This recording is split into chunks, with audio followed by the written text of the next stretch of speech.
Dispatch, we have a report of an emaciated dog abandoned in an apartment.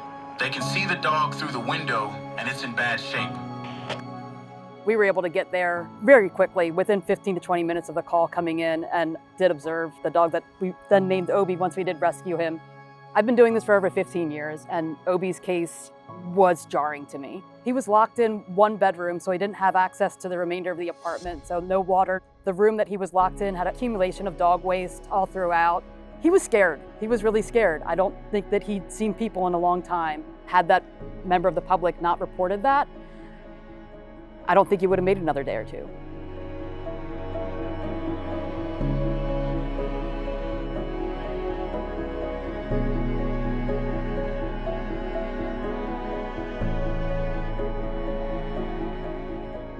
When Obi first arrived with us, he couldn't walk, he could barely stand up, he could barely even lift his head.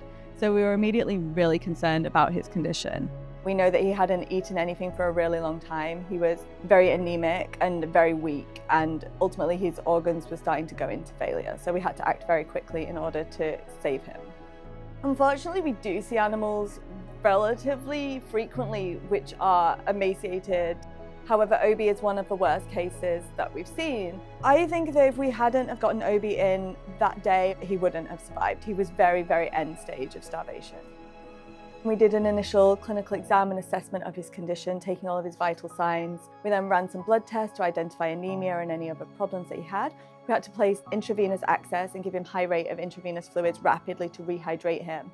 And when he was more hydrated, he was able to lift his head and to stand up. And also he started eating as well, which was essential for his recovery. When we saw that he could walk and run and be outside and be a normal dog, that was a great time for us all. I was driving down to DC and I heard on WTOP that they had a dog named Obi. Looked at where it was, I'm like, it's right on my way. Stopped in, spent about 5 minutes. And when I saw him, I go, yep, that's the one. I loved him from first sight. So I told my wife, I said, hon, you might want to come down and take a look at this dog before he disappears. That next day, her and CJ went down and picked him up. He was scared to get in my car. When I tried to take him for a walk, he would just put the brakes on. Now, whenever he sees me going near the car, he's ready to jump in it. At night, before sitting here, he'll just get up here in the lake, put his head in your lap, and just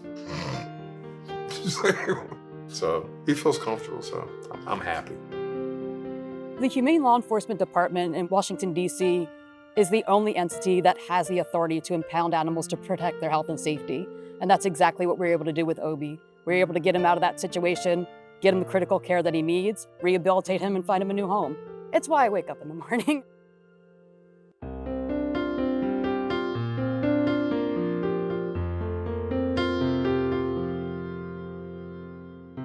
You're gonna get me to cry.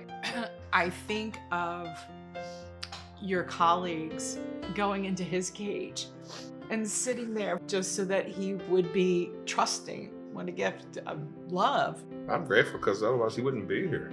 I fear what would happen if there weren't organizations that were able to rescue animals in these situations. It's important that we have the ability to help these animals and the ability to get them the care that they need.